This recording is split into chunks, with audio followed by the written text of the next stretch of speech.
शरचन्द्रभालं महादैत्यकालं नभोनीलगायं दुरावारमायं सुपद्मासहायं भजेऽहं भजेऽहं सदाम्बुदिवासं गजपुष्पहासं शरचन्द्रराजं सदाधर्मपातं गदाशस्त्रवस्त्रं हसतीतवस्त्रं हसच्चारुवस्त्रं भजेऽहं। हे चालू आहे आणि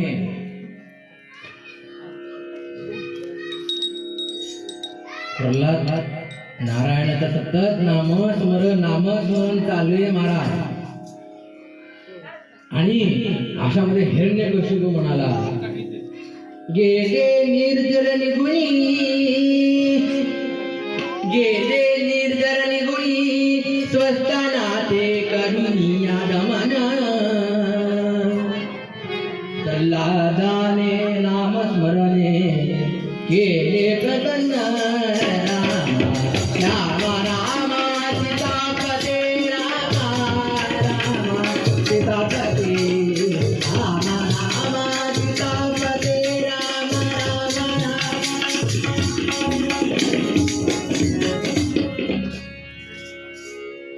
हिरण्यकशिपू म्हणाला, कुठे तुझं सहाय्य झालं? आज मला पाहिजे तू याचा देवाचं एवढं नामस्मरण करतो, हा खरंच तुझ्यासाठी येतो का? प्रल्हाद म्हणतो, महाराज कनकनम हे नारायण.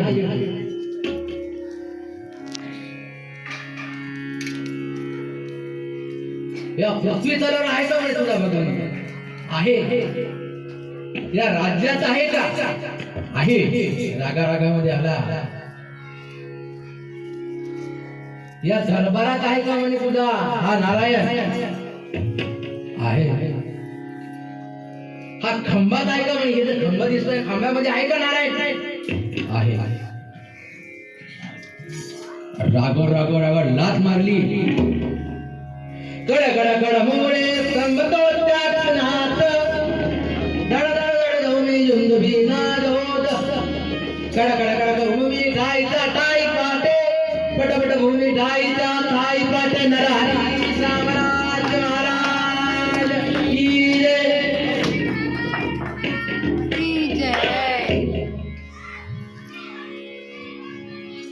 अशा प्रकारे गर्जना झाली. चालू द्या. गड गड गड गड गड गड आवाज आला आणि साक्षात नरसिंह, नर आणि सिंह यांचा अवतार, चौथा दशावतार, चौथा अवतार यांचा निर्माण. प्रल्हाद एवढा घाबरला महाराज आणि उग्र स्वरूपामध्ये नरसिंह प्रकट झाले. उग्रं वीरं महाविष्णुं ज्वलन्तं सर्वतोमुखं नरसिंहं भीषणं भद्रं मृत्युं मृत्युं नमामि. उग्र स्वरूप होता. डरकाळी सोडली आणि पूर्ण दरबार हल्ला महाराज. हिरण्यकशिपूला मांडीवर घेतलं आणि विचारला, बघ सकाळी का? नाही. संध्याकाळी का? रात्री का? दिवसा आहे का? शस्त्राने का? अस्त्राने का? पशुने का? पक्षीने का? माणसाकडून, शस्त्राकडून, पाण्याकडून कसाही जन्म नाही. हा नरसिंहाचा अवतार आहे.